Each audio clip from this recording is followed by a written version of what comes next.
आज हम लोग तीसरी क्लास लेके उपस्थित हुए हैं। कल हम लोगों ने संविधान सभा पढ़ा था, कैसे चुनाव हुआ था उसका। ठीक है, तो टोटल 389 सदस्य थे, 296 देसी रियासतों से थे और 296 ब्रिटिश साम्राज्य थे, 93 देसी रियासतों से थे। इतना हम लोगों ने पढ़ा था। हाँ? चुनाव कैसे हुआ था, तो देसी ब्रिटिश राज में 11 प्रांत थे, मतलब 11 राज्य थे। वहां से कितने आए? 292। और 4 कहां से आए थे? कमिश्नरी क्षेत्रों से। यहाँ पे एक बात ये हुई थी कि एसटी कितने सदस्य चुने गए थे, सबका प्रतिनिधित्व था। तो एसटी 33 थे, एससी 26 थे, महिला 15 थी, जिसमें से 10 पहले से थी, 5 बाद में आई।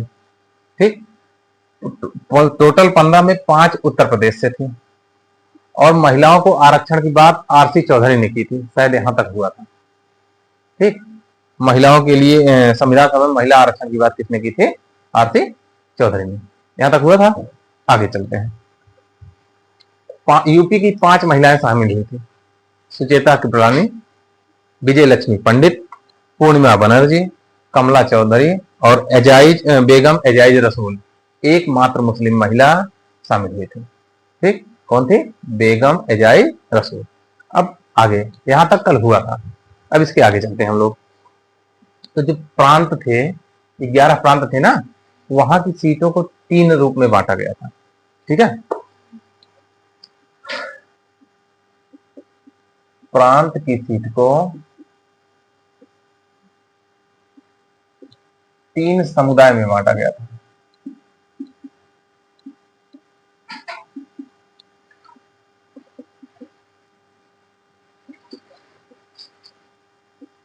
वो 3 कौन थे? एक थे मुस्लिम, दूसरे थे सिख और तीसरा सामान्य। ठीक, तो मुस्लिम धर्म वाले के लिए मुस्लिम सीटें थी, सिख के लिए सिख सीटें थी, और जो जितने बचे सबको कहां किया गया था? सामान्य में किया गया। ठीक, इतनी बात समझ में आई। अब सदस्यों का चुनाव कैसे हुआ था? तो चुनाव जो था एकल संक्रमणीय,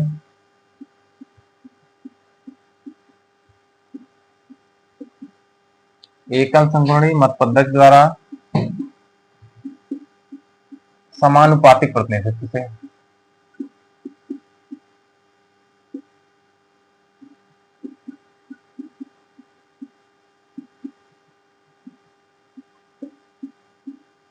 ठीक, इसका मतलब ये हुआ कि एक क्षेत्र से एक ही व्यक्ति चुना जाएगा। चुनाव चाहे जितने लोग लड़े, चुना कौन जाएगा? एक। और कैसे? समानुपातिक, मतलब जितने भी विधायक या सांसद चुने जाएंगे सब समानुपात में होंगे, मतलब जनसंख्या का अनुपात सब में बराबर होगा। इसका मतलब ये हुआ कि 10 लाख पे एक व्यक्ति चुना जाएगा। ठीक है, 10 लाख पे एक चुना जाएगा, पहला। और एक जगह से केवल एक चुना जाएगा। एकल संक्रमणी मतलब हुआ एक चुना जाएगा। और कहां से? कितने पे? चाहे इस राज्य का हो, इस प्रांत का, चाहे उस प्रांत का, सब 10 लाख के अनुपात पे ही होंगे। तो समानुपातिक हो गया। कितनी बात समझ में आई? ठीक, अब ये हुआ। दूसरा क्या था? जो देसी रियासतें थी,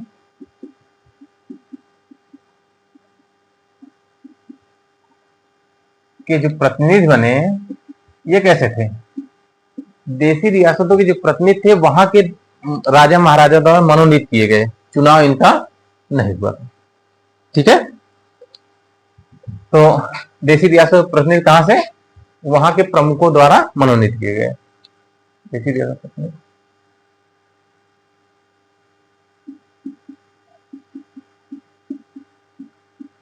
के प्रमुखों द्वारा मनोनीत हो गए।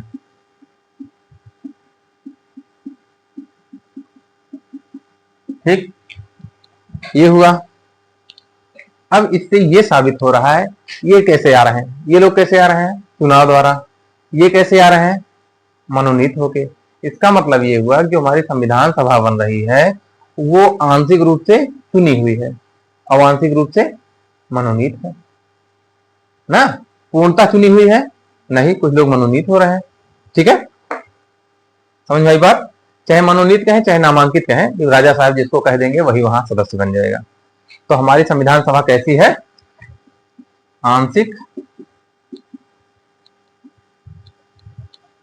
आंशिक रूप से चुनी हुई और आंशिक रूप से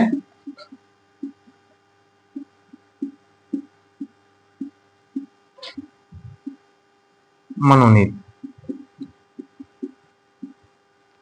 ठीक, या नामांकित, ये संविधान सभा।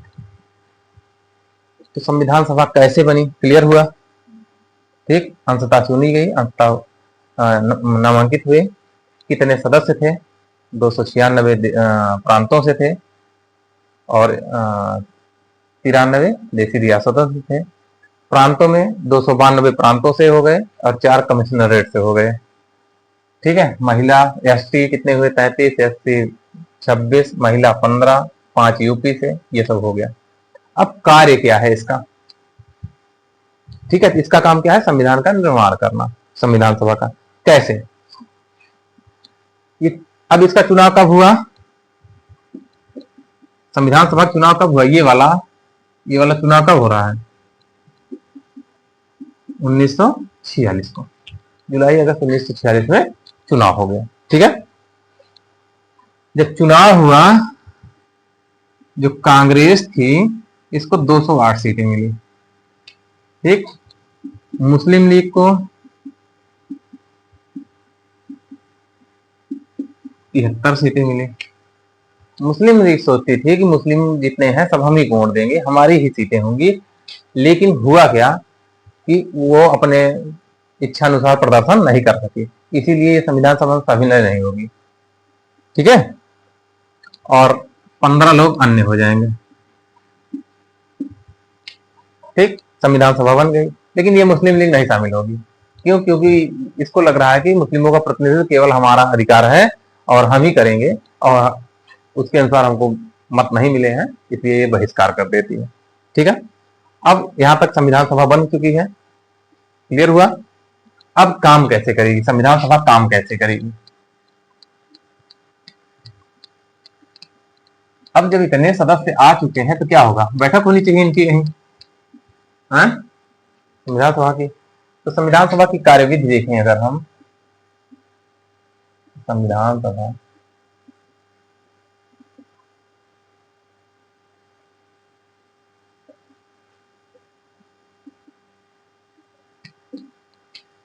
तो संविधान सभा जो थी इसकी पहली बैठक जो होती है कब होती है? 9 दिसंबर को 1946 पहली बैठक होती है। अब लगभग 300 लोग बैठे हैं आपके साथ, तो कोई मुखिया होना चाहिए ना, जिसकी बात सब सुन सकें, तो उसको अध्यक्ष कहा जाएगा। तो यहाँ पे वहां सबसे बुजुर्ग आदमी कौन था? सच्चिदानंद सिन्हा। उनको अस्थायी रूप से अध्यक्ष घोषित कर दिया गया। आज के 9 तारीख का अध्यक्ष कौन है? सच्चिदानंद। तो अस्थायी अध्यक्ष कौन बना?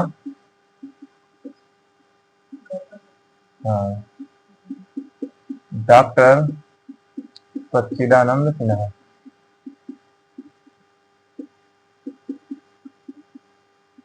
ठीक, 9 के बाद 11 को बैठक होती है इसकी। ठीक, 11 दिसंबर को दूसरी बैठक होती है। क्या हुआ इसमें? जो ये अस्थायी अध्यक्ष थे, इनके स्थान पे अस्थायी अध्यक्ष चुने गए। कौन चुना गया? राजेंद्र प्रसाद।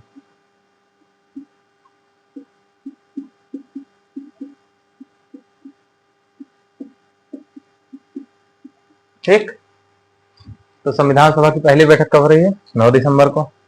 अस्थायी अध्यक्ष कौन बना? सच्चिदानंद सिन्हा। फिर अगली बैठक कब हुई? 11 दिसंबर को। अस्थायी अध्यक्ष कौन बना? राजेंद्र प्रसाद। ये अध्यक्ष बन गए। उपाध्यक्ष कौन बना? ठीक, एच.सी. मुखर्जी बनाए गए। ठीक है, तो इसको जानते थे, इसके आगे मामला कट जा रहा है, ये नहीं पता था ना। तो उपाध्यक्ष कौन बनाया गया? H C Mukherjee. और संवैधानिक सलाहकार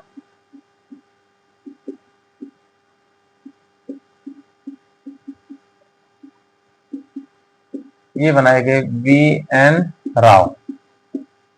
ठीक, 11 को ही ये सब हो रहा है, 11 दिसंबर को ही ये सब बातें हो रही हैं। अब मुस्लिम लीग तो इसका बहिष्कार कर रही है, इसको जानते हो, मुस्लिम लीग बहिष्कार की है ना।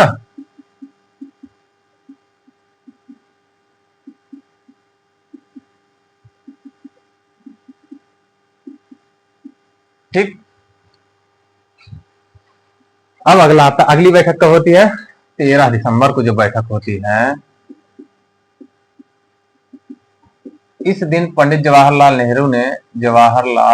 नेहरू ने उद्देश्य प्रस्ताव प्रस्तुत किया।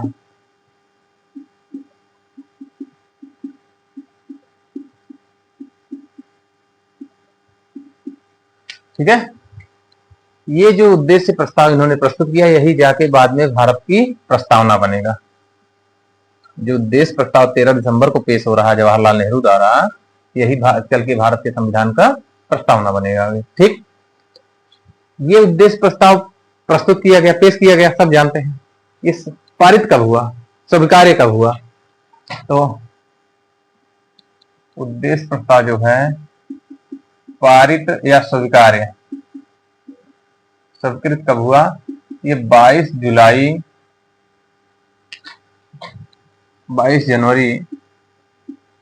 1947 को।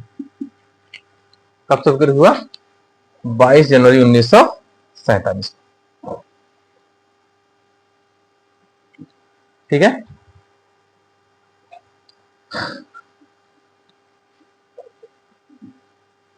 अब इसमें उद्देश्य प्रस्ताव में इन्होंने क्या क्या बताया, क्या होगा, उद्देश्य हमारा क्या है, संविधान किसको टारगेट करके बनाया जाए। तो पहला उद्देश्य था कि भारत कैसा होगा? भारत एक संपूर्ण प्रभुत्व संपन्न होगा, एक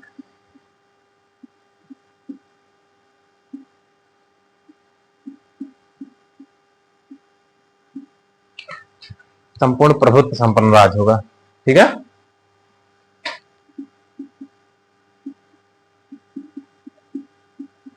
इसका मतलब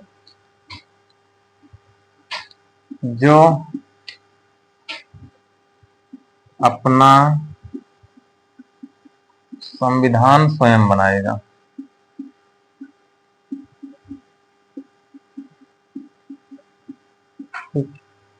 संपूर्ण प्रभुत्व संपन्न का मतलब होता है कि भारत स्वतंत्र होगा, वो जो कानून बनाएगा कोई तीसरा उसमें हस्तक्षेप, कोई दूसरा उसमें हस्तक्षेप नहीं करेगा। करता भी है तो ये स्वीकार्य नहीं किया जाएगा। मतलब हम स्वतंत्र हैं, हमारी जो इच्छा होगी वो करेंगे। संपूर्ण प्रभुत्व संपन्न, संपूर्ण मतलब पूरे रूप से, प्रभुत्व मतलब हमारा होगा, संपन्न मतलब स्वतंत्र हो हम। ठीक है, ऐसे राज्य बनेंगे और जो अपना संविधान खुद बनाएंगे, किसी दूसरे की जरूरत नहीं। ठीक, अब दूसरा कहा इन्होंने कि भारत बन रहा है, इसमें ऐसे सब क्षेत्र शामिल होंगे जो ब्रिटिश राज्य के अधीन है। 11 प्रांत देख रहे तो वो, या जो देसी रियासतें हैं वो भारत में शामिल होना चाहती हैं तो उनको भी शामिल कर लिया जाएगा।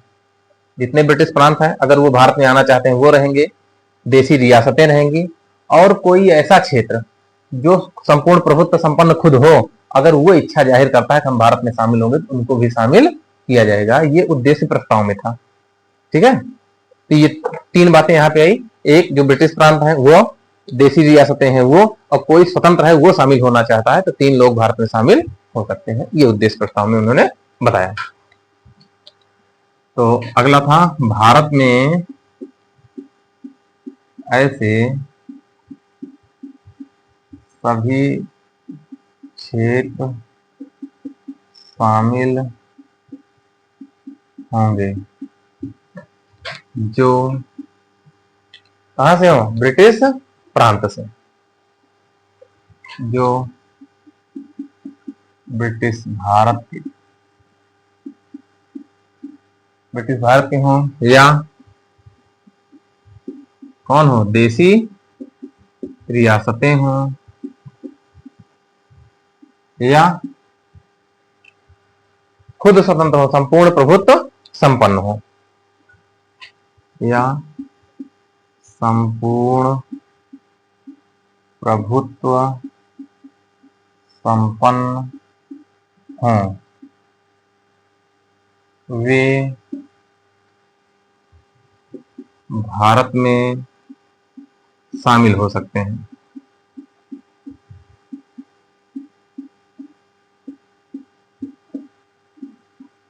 ठीक है, ये कब 13 दिसंबर को पंडित जवाहरलाल नेहरू बता रहे हैं, संविधान सभा में खड़े होकर ये प्रस्तुत कर रहे हैं कि ये हमारा लक्ष्य है। भारत ऐसे थोड़ी बनेगा भाई, भारत में कौन कौन शामिल होगा, कौन नहीं शामिल होगा, किसको शामिल किया जा सकता है, किसको नहीं किया जा सकता। तो 3 बातें उन्होंने बताई, इनको शामिल किया जा सकता है। उन्होंने कहा कि जो भारत के नागरिक हैं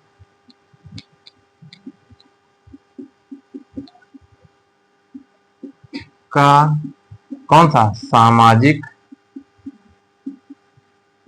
आर्थिक, राजनीतिक न्याय सुनिश्चित होगा।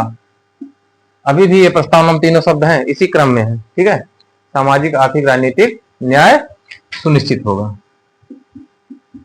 सुनिश्चित किया जाएगा। ठीक, आज भी ये सब प्रस्तावना में है। और क्या था, विचार, मतलब हम अपना विचार कर सकते हैं, जो इच्छा हो तो विचार प्रकट कर सकते हैं। ठीक, और अभिव्यक्ति, हम बोलने की स्वतंत्रता होगी हमको। विश्वास, हम किसी देवी देवता, भगवान, धर्म कहीं भी विश्वास कर सकते हैं। भ्रमण, कहीं भी घूम सकते हैं, पूरे भारत में हम कहीं भी घूमने की हमको स्वतंत्रता होगी। और संगठन, मतलब समूह बनाने की स्वतंत्रता हमको होगी।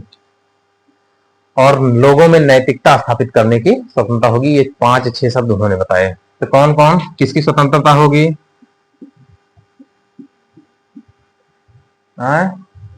विचार, अभिव्यक्ति, विश्वास, ठीक है, और बोलिए जोर से। हाँ, भ्रमण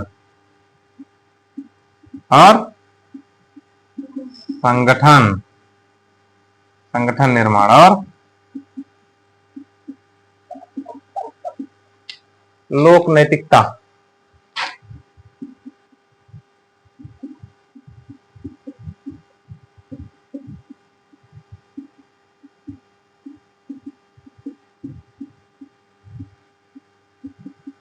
ठीक, ये इन्होंने प्रस्तुत किया।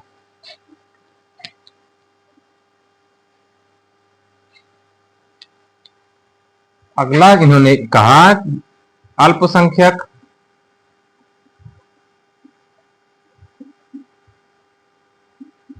पिछड़ी जातियों,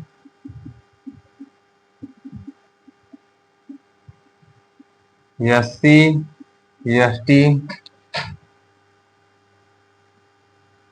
की सुरक्षा का ध्यान रखा जाएगा। मतलब इनकी सुरक्षा की गारंटी किसकी होगी? सरकार की होगी। अल्पसंख्यक, पिछड़ी जातियों, एससी एसटी की सुरक्षा की समुचित व्यवस्था होगी।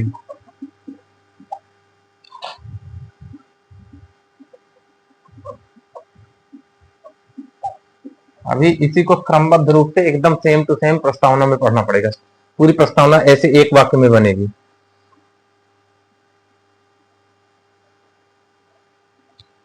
ठीक, उन्होंने अगला कहा कि जो अवशिष्ट शक्तियां थी, अभी तक कहां थी? गवर्नर जनरल के पास, अब कहां होंगी? इस इकाइयों के पास होंगी, प्रांतों के पास आ जाएंगी। ठीक है, और अगला कहा कि भारत में समस्त शक्तियों का स्रोत कौन होगा? भारत की जनता होगी। ये 2 चीजें इतना बताया उन्होंने। इसको मिटा दे, नोट हो गया? ठीक, इसको इसी क्रम में रखिएगा, अभी प्रस्तावना याद होगी।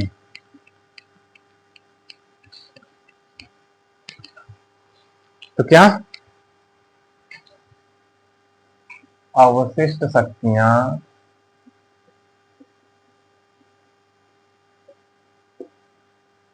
इकाइयों के पास होगी।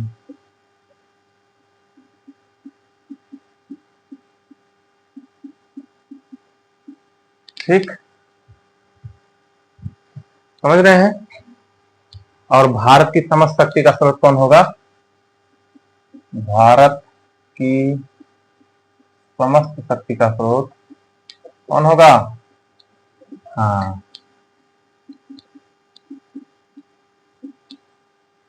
भारत की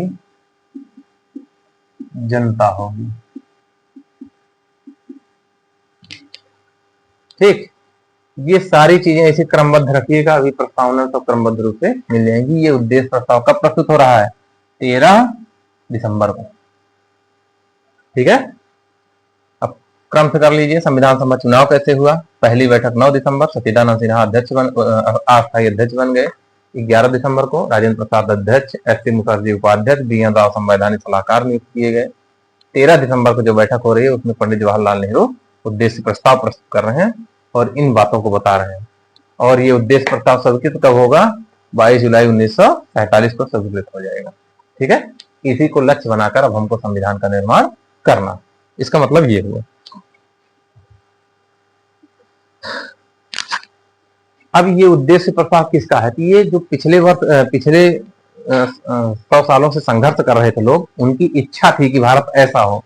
उद्देश्य प्रस्ताव को क्या कहा गया कि भारत जो पिछला संघर्ष है हम लोगों का, हमारे लोगों की यही इच्छा है कि भारत इसी तरह से होना चाहिए। ठीक है, ये हमारी इच्छाओं का सूचक है, जो हमने पिछले कुछ समय में संघर्ष किया है उसी का सूचक है। अब भारत शासन अधिनियम 1947 आता है। ये इतना मामला हुआ। भारत शासन अधिनियम 1947, इसी के साथ यहीं पे भारत को आजाद हो रहा है। 1947 अधिनियम के तहत भारत को आजादी मिलेगी।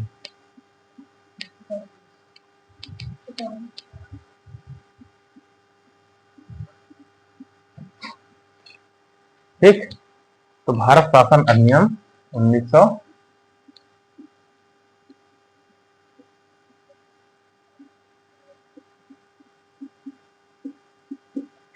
ठीक, 3 परिवर्तन किए गए इसमें।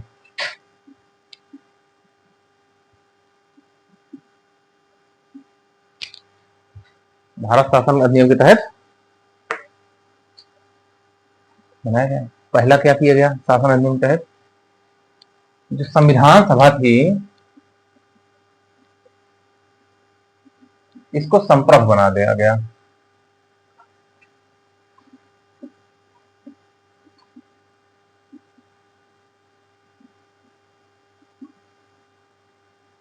अभी पढ़े संपूर्ण प्रभुत्व संपन्न, तो संप्रभ हुआ रहा है ना। इसका मतलब क्या हुआ कि संविधान सभा से एकदम पूर्णता स्वतंत्र है, उसकी जो इच्छा हो वो कानून बनाए, कोई रोक टोक नहीं है, कोई दूसरा उसमें दखलंदाजी नहीं करेगा। इसका मतलब ये हुआ। तो पहला परिवर्तन ये हुआ कि संविधान सभा संप्रभु हुई और जो इच्छा हो वही कानून बनाए। संविधान सभा को संप्रभ बनाया गया, जो अपनी स्वेच्छा से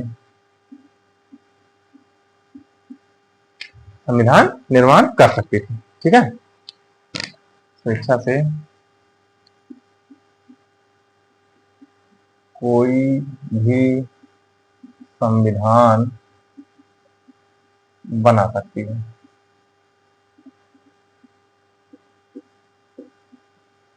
ये पूरा मामला समझ में आया? क्या था?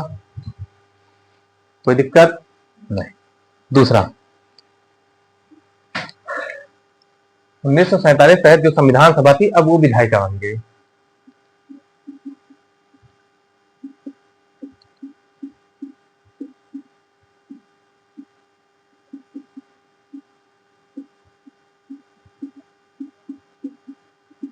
और इसके 2 कार्य बने हैं।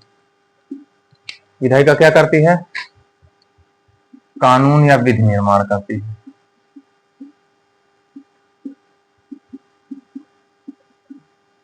ठीक, तो विधायिका का क्या काम है? कानून का निर्माण या विधि निर्माण। और दूसरा काम क्या था? संविधान निर्माण।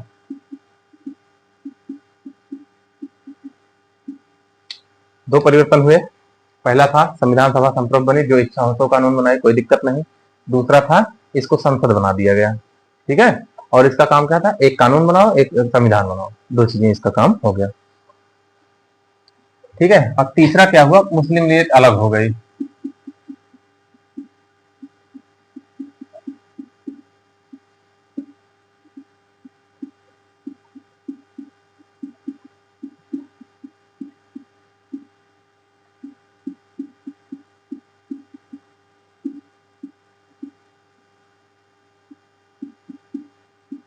ठीक, क्या हुआ, मुस्लिम लीग अलग हो गई। अभी तक कितने 389 थे ना, अब मुस्लिम लीग अलग हो गई। कितनी सीटें थी उसकी,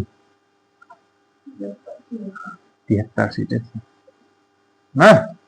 और इधर उधर जो 15 थे एक्स्ट्रा ना, उनको अपनी तरफ मिला के ये लोग शामिल नहीं हुए, 299 सीटें उनके पास थी।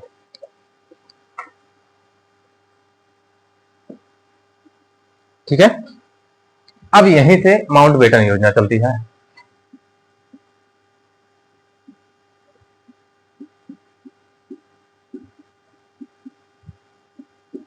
तो भारत का विभाजन किस योजना के तहत हुआ है, माउंटबेटन योजना के तहत। इसी को बाल्कन प्लान भी कहते हैं। पूछा जाता है कि बाल्कन प्लान किसके दिमाग की उपज थी, तो माउंटबेटन के दिमाग की उपज थी। भारत का जो बंटवारा हुआ है वो बाल्कन प्लान के तहत हुआ है, और वो किसके दिमाग की उपज थी, लॉर्ड माउंटबेटन की। ठीक है, इस योजना के तहत हुआ क्या क्या, डेट देखिएगा अच्छे से। 3 जून 1947 को भारत पाकिस्तान को मान्यता दे दी गई। अब दो राष्ट्र होंगे, राज्य होंगे, कौन कौन से, भारत और पाकिस्तान। 3 जून 1947 को भारत पाकिस्तान को मान्यता दी गई। ठीक, अब ये सब कहाँ हो रहा है, तो इंग्लैंड में हो रहा है, अपने यहाँ भी नहीं हो रहा है। संविधान सभा अपने यहाँ काम कर रही है, लेकिन ये जो विधेयक पेश होगा ये कहाँ, ब्रिटेन की संसद में पेश हो रहा है। ठीक, 3 जून को। 4 जुलाई को 1947 को भारतीय स्वतंत्रता अधिनियम,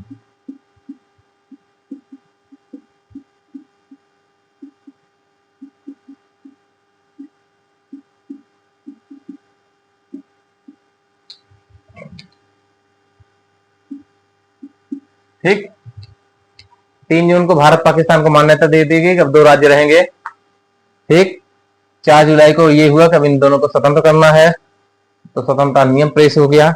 ये अधिनियम कब पास हुआ, 18 जुलाई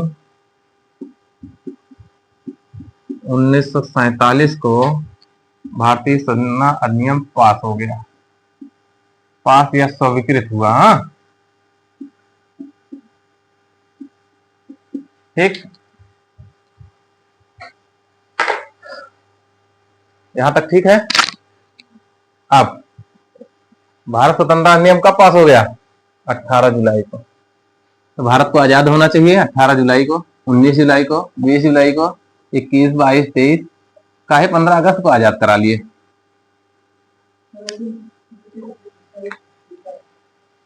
ना। भारत को ये 18 जुलाई को पास हो गया, तो या 18, 19, 20, 30 तक या कभी भी पास करवा। 15 अगस्त को ही क्यों आजाद कराया गया भारत को, भारत पाकिस्तान को, तो उसका कारण ये है कि 15 अगस्त को जो द्वितीय विश्व युद्ध हुआ था में ब्रिटेन जो था विजयी हुआ था, इसीलिए भारत को आजादी कब मिली, 15 अगस्त को। ठीक, बात समझ में आ रही है। 15 अगस्त को भारत आजाद। ठीक है, तो हम लोग केवल रखते हैं 15 अगस्त 15 क्यों, उसका कारण था, और सही सही हमारा अधिनियम 18 को पास हो चुका है। ठीक है, ये हुआ। किस योजना के तहत भारत पाकिस्तान अलग हुए हैं? बालकन प्रणाली के। ये किसके दिमाग की उपज है? माउंटबेटन के। ठीक।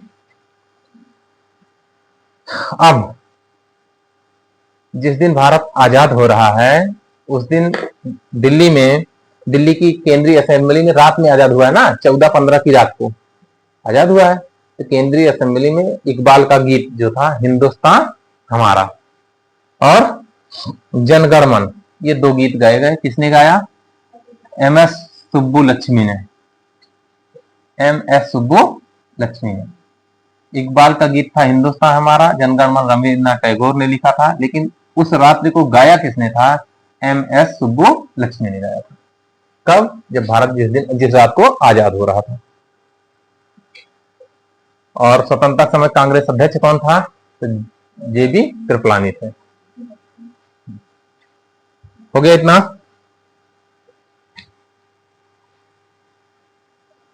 अब इसके तहत जब भारत 15 अगस्त को आजाद हो गया, तो यहाँ पे एक पॉइंट आया, भारत की इच्छा, चाहे वो राष्ट्रमंडल में रहे और चाहे न रहे। ठीक।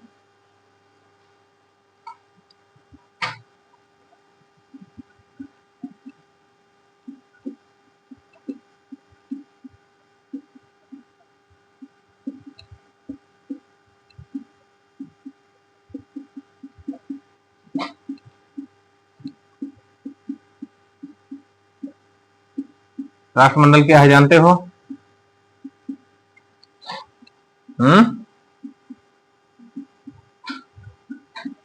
नहीं जानते? बताए थे।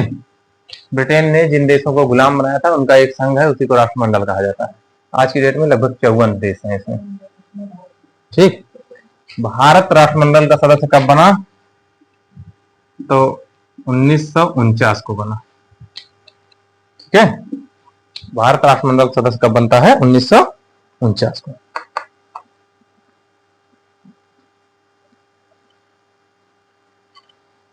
ठीक है, अगला क्या हुआ?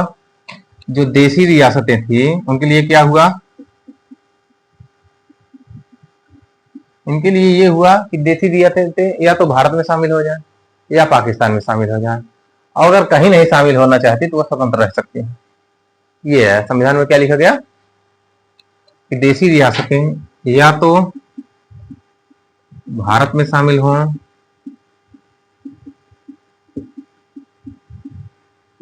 या पाकिस्तान में शामिल हों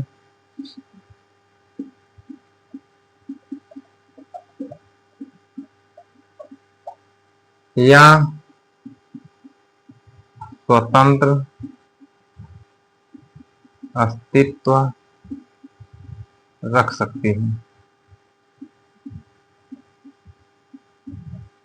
ठीक, ये बात की गई।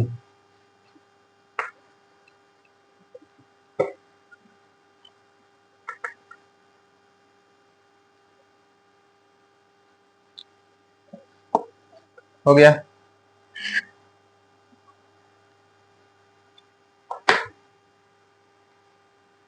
इतना पूरा मामला समझ में आया कैसे हो रहा है भारत आजाद क्रमबद्ध रूप से। ये दो तीन चीजें याद रखिएगा, चाहे लिख लीजिए आगे, कि स्वतंत्रता की रात्रि को इकबाल का गीत हिंदुस्तान हमारा और जनगणमन, स्वतंत्रता की रात को इकबाल का गीत हिंदुस्तान हमारा और जनगणमन को एम एस सुब्बू लक्ष्मी ने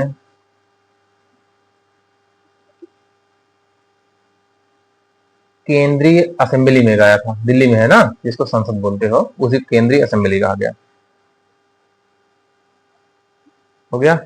एक और लिख लीजिए, स्वतंत्रता के समय कांग्रेस का अध्यक्ष जेबी कृपलानी थे।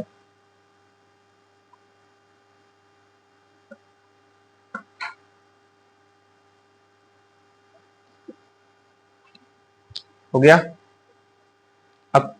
कुछ ये नियम बताया गया कि स्वतंत्रता के बाद जो ये विधान सभा है यही विधानमंडल के रूप में काम करेगी। विधानसभा किस रूप में कार्य करेगी? विधानमंडल के रूप में। और किस नियम के तहत? 1935 अधिनियम के तहत भारत का शासन अभी चलता रहेगा। कब तक? जब तक नया संविधान बन नहीं जा रहा है, ये व्यवस्था कर दी गई। ठीक है, तो भारत के संविधान निर्माण तक विधानसभा संसद के रूप में कार्य करेगी। और क्या होगा? भारत का शासन 1935 अधिनियम के तहत चलता रहेगा जब तक भारत का संविधान निर्मित नहीं हो जाता। इतना हो गया।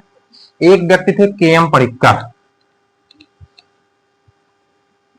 उन्होंने कहा कि ब्रिटेन ने जो भी किया सब कुछ ठीक है, लेकिन उन्होंने जो एक काम किया कि भारत को एक कर दिया इतने छोटे छोटे राज्यों में बटा सारे देशी रियासतों में, वो उसकी बहुत बड़ी उपलब्धि है। ब्रिटेन की सबसे बड़ी उपलब्धि क्या है? भारत का एकीकरण। जिसने कहा था? के.एम. पणिक्कर। पूछा जाता है। ठीक है, ब्रिटिश शासन की सबसे बड़ी उपलब्धि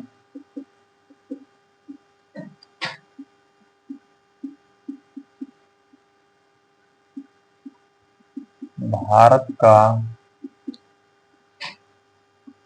एकीकरण है। किसने कहा? के.एम. पणिक्कर। ठीक, इन्होंने किया।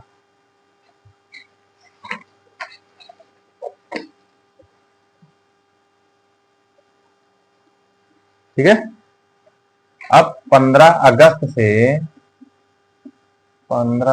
अगस्त 1947 से 26 जनवरी 1950, इसके बीच में क्या था भारत? 15 अगस्त 1947 को आजाद हो गया और 26 जनवरी को संविधान लागू हुआ। अब बीच में क्या था? ये 2 साल।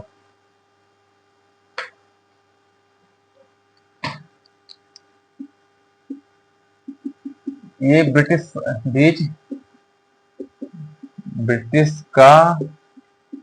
शासन का अधिराज्य था। ठीक है, भारत स्वतंत्र हो गया, संविधान लागू नहीं हुआ, तो उस समय ये ब्रिटिश भारत का अधिराज्य था। भारत 15 अगस्त को आजाद हुआ है। दिन मिलता है शुक्रवार। किस दिन आजाद हुआ है? शुक्रवार को। और एक प्रश्न ये भी पूछा जाता है कि जब भारत आजाद हुआ महात्मा गांधी क्या कर रहे थे?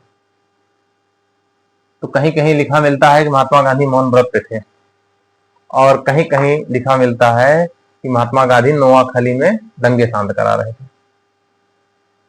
जिस समय भारत आजाद हो रहा है उस समय महात्मा गांधी क्या कर रहे हैं? भाई बहुत बड़े नेता थे उस समय के। तो कहीं मिलता है कि मौन व्रत पे थे, और कहीं कहीं मिलता है पश्चिम बंगाल में एक स्थान है नोआखली, वहां पे भारत हिंदू मुस्लिम दंगे हो रहे थे, उसी को शांत करवा रहे थे। ये 2 बातें मिलती हैं, इसको जानते रहिएगा, लिख लीजिएगा। ठीक है, आजादी के समय महात्मा गांधी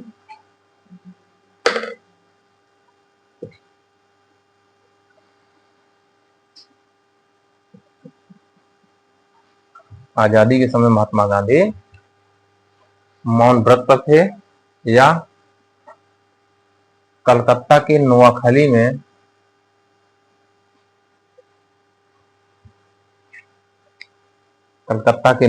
में दंगे शांत करा रहे थे।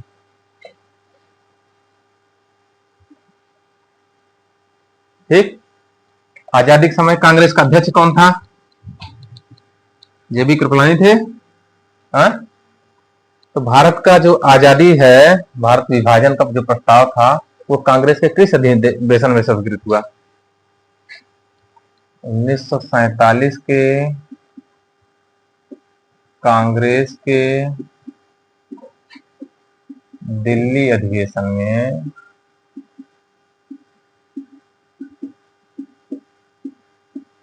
भारत विभाजन का प्रस्ताव स्वीकार है।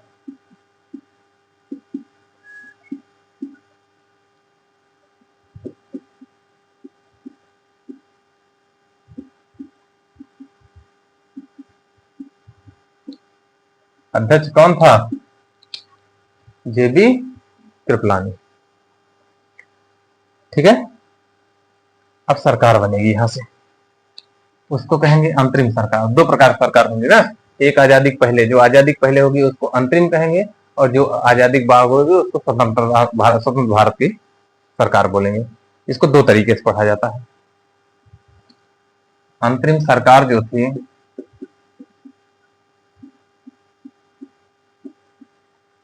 इसकी घोषणा जो हो रही है वो 24 अगस्त को हो रही है, 1946 को। ठीक है। और अंतरिम सरकार निर्मित कब हो रही है? 2 सितंबर को 1946 को।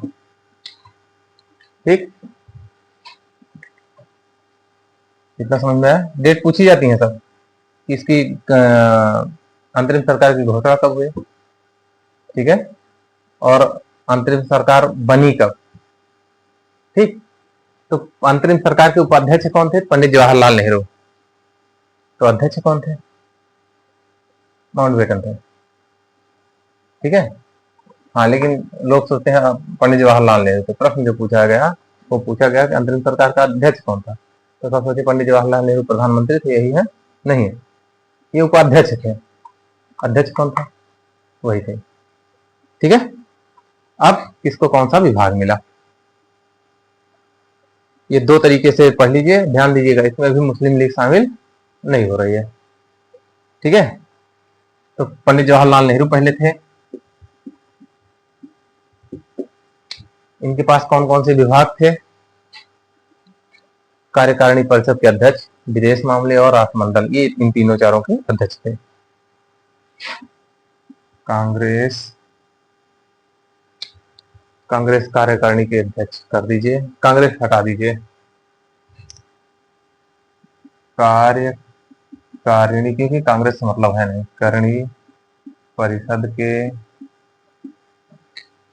उपाध्यक्ष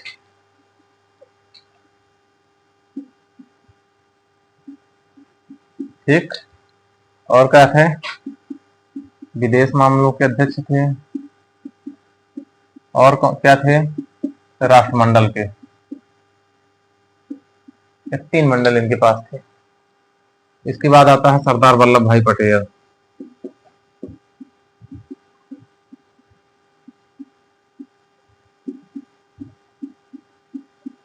ये गृह मंत्री थे पहले, गृह सूचना, ठीक है, ये कैसे थे? गृह सूचना मंत्री थे,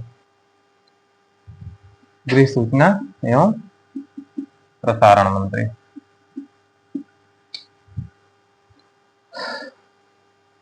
उसके बाद राजेंद्र प्रसाद, खाद्य एवं कृषि मंत्री थे। ये सब पूछा जाता है भैया, तो इनको याद करिएगा। कुछ हम ट्रिक बताते हैं, जैसे बलदेव सिंह, ये रक्षा मंत्री थे। ठीक है। अब हमको ये बताइए, रक्षा कौन करेगा? जिसके बल होगा ना, बिना बल के आदमी कैसे रक्षा करेगा? तो बलदेव सिंह क्या कर रहे हैं? ठीक है। फिर जगजीवन राम, और इस दुनिया में पैदा हुए हो, जीवन जीना है तो क्या करना पड़ेगा? श्रम करना पड़ेगा, काम करना पड़ेगा। ठीक है। तो जगजीवन राम कौन से मंत्री थे? श्रम मंत्री थे।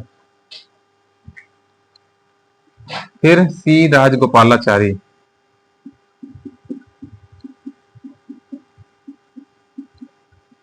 ठीक, अगर राज करना है और अच्छे आचरण रखना है, आचारी बनना है, तो आपकी शिक्षा अच्छी होनी चाहिए। हाँ?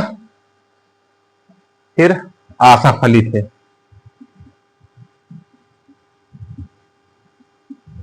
रेलवे मंत्री थे, इनको रेलवे विभाग मिला। एक थे जान मथाई, उद्योग एवं आपूर्ति, ठीक, और एक थे सी एच भाभा। इनको भैया कारखाना और बंदरगाह,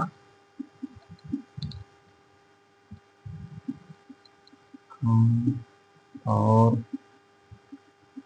बंदरगाह,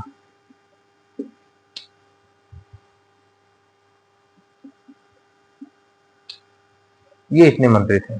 मुस्लिम लीग शामिल नहीं है, अभी ध्यान दीजिएगा। एक प्रश्न ये पूछा जाता है मुस्लिम लीग कब शामिल हुई, तो माउंट बेटन के कहने पर मुस्लिम लीग संविधान इसमें अंतरिम सरकार में शामिल हुई।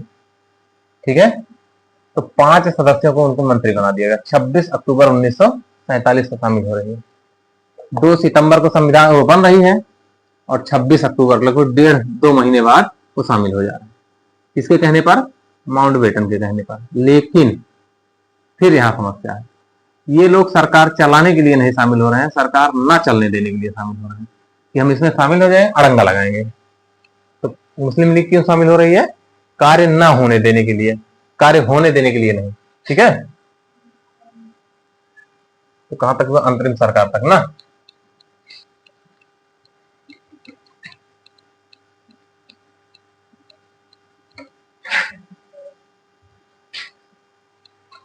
ठीक, फिर आता है 26 अक्टूबर को, आ जाइए। 26 अक्टूबर 1947 को मुस्लिम लीग शामिल हुई।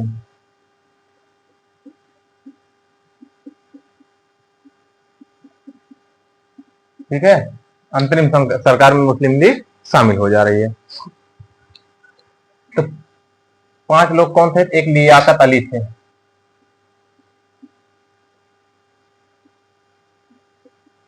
इनको बनाया गया वित्त मंत्री। ठीक है, फिर एक व्यक्ति थे आई चुंद्रीगढ़। ठीक है, कौन थे? आई चुंद्रीगढ़, आई चुंदरीगढ़, इनको वाणिज्य मंत्री बनाया गया। लियाकत अली हो गए, आई चुंदरीगढ़, और गजानतर अली खां। कौन थे? गजानतर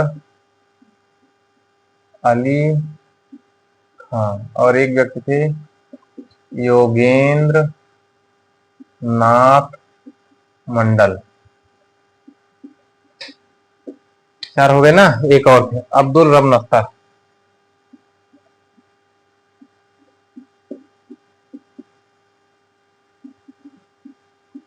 ये 5 लोग मंत्री बन गए। ये स्वास्थ्य मंत्री बने, ये विधि मंत्री बने, ये संचार मंत्री बने। ठीक है, अब बताइए हमको,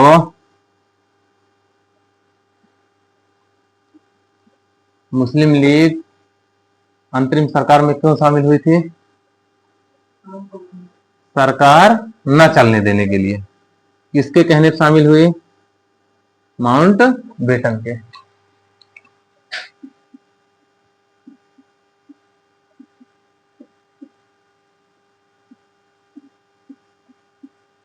ठीक है, और क्यों? सरकार न चलने देने के लिए।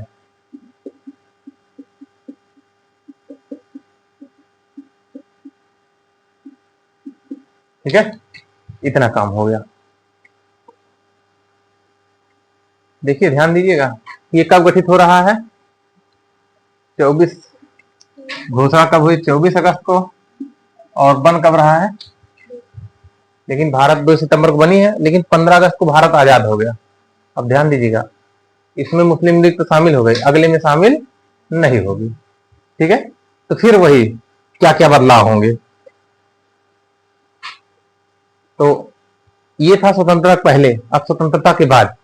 ठीक है, हम थोड़ा थोड़ा परिवर्तन कर रहे हैं, जो परिवर्तन हो रहा है और सब वैसे रहेगा। ठीक है, इनको पंडित जवाहरलाल नेहरू को एक विभाग और मिल गया। जितने थे ये तो है ही है, उसके अलावा एक विभाग और मिला, वैज्ञानिक मामले। ठीक है, ये स्वतंत्रता के बाद है, तो यही जगह होगी, तो आगे लिख लीजिएगा स्वतंत्रता के बाद। ठीक है, तो एक लाइन ऐसे खींच लीजिए, ऐसे बड़ी सी, और सबके सामने लिखते चलिए किसका कौन विभाग था या क्या बदला। एक प्रश्न पूछा जाता है कि अंतरिम सरकार में कौन शामिल नहीं था, तो इसमें ध्यान दीजिएगा विधि मंत्री कौन है, योगेंद्र नाथ मंडल।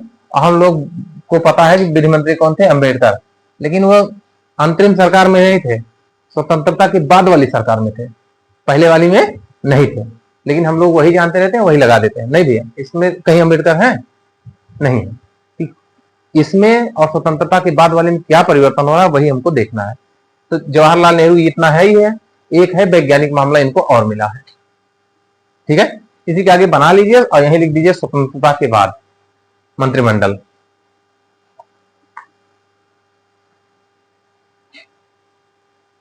ठीक है, ऐसे एक बनाइए, एक लाइन फिर लीजिए, स्वतंत्रता के पहले अंतरिम सरकार, और इधर लिख दीजिए स्वतंत्रता के बाद। समझ में आ रही बात? हाँ, वही जगह हो तो कर लीजिए। तो हाँ, तो आगे बना लीजिए, फिर इतना पूरा लिखना पड़ेगा भाई। पूरा लिख के आप लिख दीजिए पंडित जवाहरलाल नेहरू, वैज्ञानिक मामले लिख लीजिए, शेष ये रहेगा, अपने इच्छा जोड़ लीजिए। समझ में आ रही बात? दूसरा, सरदार वल्लभ भाई पटेल। ठीक है, तो इनका जो है यही है, बदलाव नहीं होगा। सरदार वल्लभ भाई पटेल का पहले भी वही है, अब भी वही रहेगा। ठीक है, हो गया। बलदेव सिंह रक्षा थे, पहले भी अब भी बलदेव सिंह का रक्षा मंत्री रहे। जगजीवन राम पहले श्रम मंत्री थे, अब भी श्रम मंत्री रहेंगे। ठीक है, बदलाव नहीं हो रहा है, देखते रहिएगा। जो बदलाव हो रहा है वही दिखाना चाह रहे हैं। ध्यान, अब यहां देखिए, सी राजगोपालाचारी क्या है, शिक्षा मंत्री ना। अगली बार स्वतंत्रता के बाद काम कौन बनेगा, अबुल कलाम आजाद बन जाएंगे। ठीक है, कौन बन जाएगा, अबुल कलाम आजाद, शिक्षा मंत्री। ठीक है, यहां पे रेलवे मंत्री कौन है, आसफ अली। अगली बार कौन बन जाएगा, जान मथाई बन जाएंगे।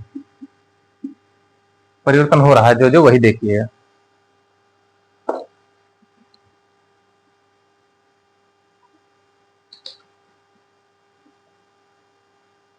देख रहे हैं ना, आसफ अली रेलवे थे, जान मथाई क्या था, उद्योग एवं व्यापार। अब चेंज हो गया, जान मथाई क्या बन गए, रेलवे बन गए। अब इसको कोई बनना पड़ेगा, है? तो कौन बनेगा, श्यामा प्रसाद मुखर्जी।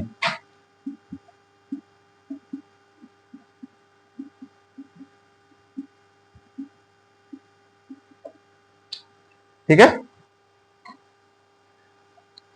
और इसको उद्योग की जगह क्या कर दीजिएगा, यहां तो उद्योग था, यहां खाद्य हो जाएगा। श्यामा प्रसाद मुखर्जी क्या होंगे, खाद्य और आपूर्ति।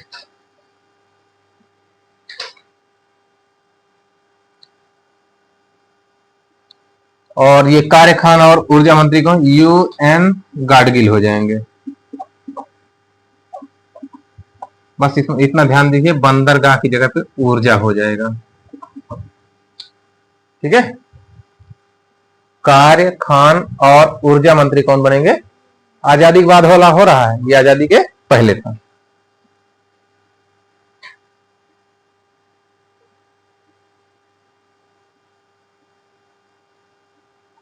हो गया इतना। वित्त मंत्री देखिए, RK षणमुखम शेट्टी बनेंगे। ये आजादी के बाद वाला है भाई, ध्यान रखिएगा, अपना चार्ट बना लीजिए, दोनों में परिवर्तन दिखता रहे क्या हो रहा है। और वाणिज्य मंत्री बनेंगे CH भाभा।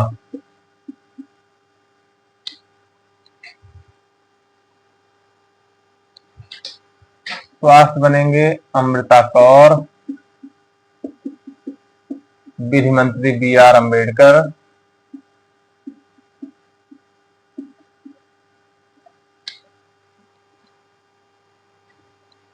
और संचार मंत्री रफी अहमद किदवई। समझ पाए कैसे सेट किया गया। ये था आजादी के पहले अंतरिम सरकार, ये है स्वतंत्रता के बाद, मंत्रालय वही है, देख रहे हैं। केवल ये पहले थे, ये बाद में, इनको पहले लिख दिए हैं, इनको बाद में। तो 1947 के पहले 15 अगस्त के ये हैं, 15 अगस्त 1947 के बाद ये है। यहां यही परिवर्तन किए हैं। इससे क्या हुआ कि देखिए, इसके पहले वाले में अंबेडकर थे नहीं थे, अंतरिम सरकार में अंबेडकर नहीं थे, अभी हैं। इसके पहले योगेंद्र नाथ मंडल भी मंत्री थे। ये परिवर्तन हुआ है। ठीक, ये समझ में आया पूरा मामला कैसे इसको व्यवस्थित किया गया है? हा? एक लास्ट यही देखिए, थोड़ा सा इसको बना लियो ना, ऐसे क्रम से कॉपी में बनाना तो बेहतर दिखेगा आपको, नहीं पता नहीं चलता, ऊपर नीचे रहता, बार बार वही याद करना पड़ेगा। एक जब ये हो गया, जब ये शामिल नहीं हुए मुस्लिम लीग, तो इसको जो विभिन्न विभाग थे उनको पुनर्गठित करने का प्रयास किया गया कि अब कौन बनेगा। तो 1949 में संघीय मंत्रिमंडल के पुनर्गठन की रिपोर्ट, संघीय मंत्रिमंडल पुनर्गठन की रिपोर्ट 1949 में एक थे गोपाल स्वामी अयंगर, उन्होंने बनाई थी। ठीक है, रिपोर्ट 1949 में गोपाल स्वामी अयंगर ने प्रस्तुत की। इसमें क्या होगा, कुछ मंत्रिमंडल जो थे, कुछ विभाग जो थे, उनको इकट्ठा करके एक बना दिया जाएगा। तो यही हुआ। इसके तहत क्या हुआ, कुछ मंत्रालय का विलय, ये हो गया।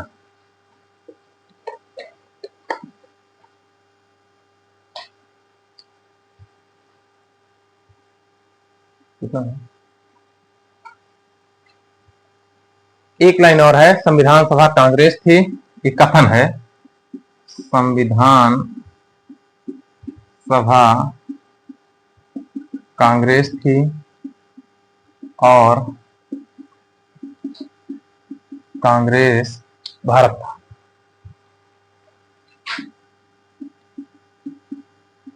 किसने कहा? ऑस्टिन ने।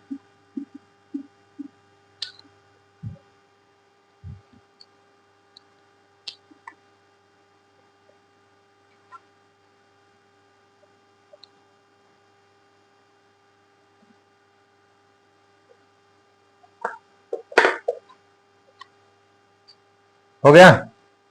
ये तो था संविधान। संविधान पढ़ते रहिए, कोई भी पेपर दोगे, पेट, रियलिटी, आरओ, 10 से 20% क्वेश्चन आते हैं करंट अफेयर के। करंट अफेयर हर महीने या ईयरली मेंटेन करिए, उसकी अलग कॉपी बनाइए, वही से हवा हवाई काम नहीं होगा। करंट अफेयर की कॉपी बननी चाहिए।